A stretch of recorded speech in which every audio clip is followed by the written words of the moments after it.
네, 보신 것처럼 이용구 차관의 택시기사 폭행 사건에 대한 검찰 수사가 본격 시작될 것으로 보입니다. 경찰이 내사 종결로 처리하면서 봐주기 정황이 있었는지 여부가 핵심 쟁점이 될 전망인데 이 차관과 비슷한 사건에 대해 검찰과 법원의 결정은 어땠는지 사회부 황선영 기자와 하나씩 따져보겠습니다. 자, 황 기자, 먼저 이 차관과 비슷한 사건의 판결문을 찾아보니 어떻던가요?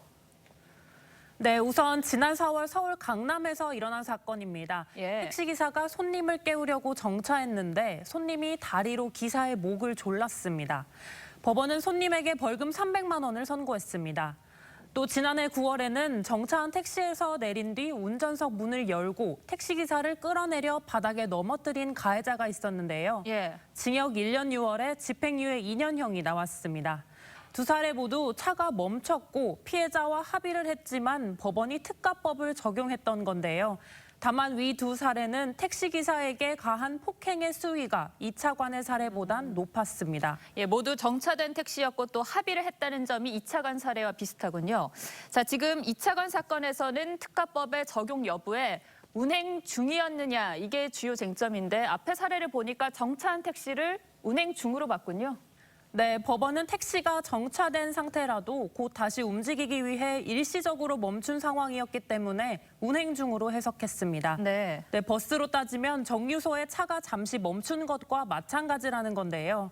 네, 특가법 5조 10-1항을 보면 운행 중에 대한 해석을 운행 중 또는 일시 주정차한 경우로 적시돼 있습니다. 또 판례도 있는데요. 광주지법은 지난해 2월 아파트 앞에 정차 중인 택시기사의 멱살을 흔든 승객에게 징역 1년 6월에 집행유예 2년을 선고했습니다.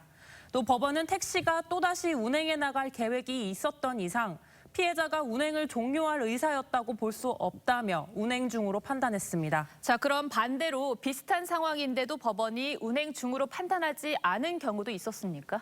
네, 그렇습니다. 지난 2017년 서울 강동구 사례인데요. 한 택시 안에서 승객이 기사의 얼굴을 때렸는데 법원이 공소를 기각했습니다.